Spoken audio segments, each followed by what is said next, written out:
সময় গভীর রাত, প্রায় 1:30। স্থান একটি কবরস্থানের পাশের নির্জন এলাকা। ভিডিও ফুটেজটি এসেছে একটি নিকটবর্তী সিসিটিভি ক্যামেরা থেকে।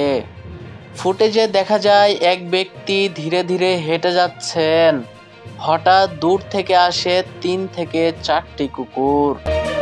দেখা যায় তারা আচমকা মানুষটির দিকে তেড়ে আসে। লোকটি তখন প্রাণপণে দৌড়াতে শুরু করেন। পেছনে কুকুরগুলো ধেয়ে যাচ্ছে, গর্জনের শব্দ শোনা যায় আশেপাশে।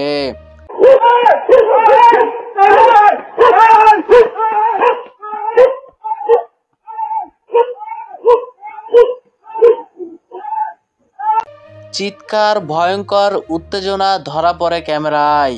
ফুটেজটি মাত্র কয়েক সেকেন্ড দীর্ঘ, তবে সেটি সামাজিক মাধ্যমে ব্যাপক আলোচনা সৃষ্টি করছে। অনেকে বলছে এটি নিতান্ত কুকুরের আচরণ, আবার কেউ বলছে কবরস্থানের পাশে কিছু অলৌকিক বা রহস্যজনক ব্যাপার ঘটছে। সিসিটিভি ভিডিও বিশ্লেষণে স্পষ্ট বোঝা যায় কুকুরগুলো আচমকা লোকটিকে লক্ষ্য করে এগিয়ে আসে, যেমনটা হঠাৎ কোনো গন্ধ বা শব্দে উত্তেজিত হয়ে কুকুররা করে থাকে। তবে প্রশ্ন থেকে যায়, প্রায় রাত 1:30 লোকটি সেখানে কি করছিলেন?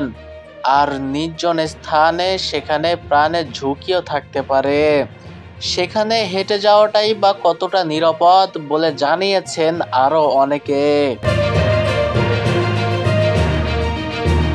সিএনটি বাংলা মনে করে এ ধরনের ঘটনায় আতঙ্কিত না হয়ে সচেতন হওয়াই জরুরি। রাতের বেলায় কবরস্থান বা নির্জন এলাকাগুলোতে একা চলাফেরা করা উচিত নয়। ভিডিওটি ভাইরাল করার চেয়ে বেশি দরকার এ ধরনের ঝুঁকিপূর্ণ পরিস্থিতি এড়ানোর শিক্ষা দেওয়া। আপনার মতামত কি কমেন্ট করে জানান। আতিক আহমেদ, সিএনটি বাংলা।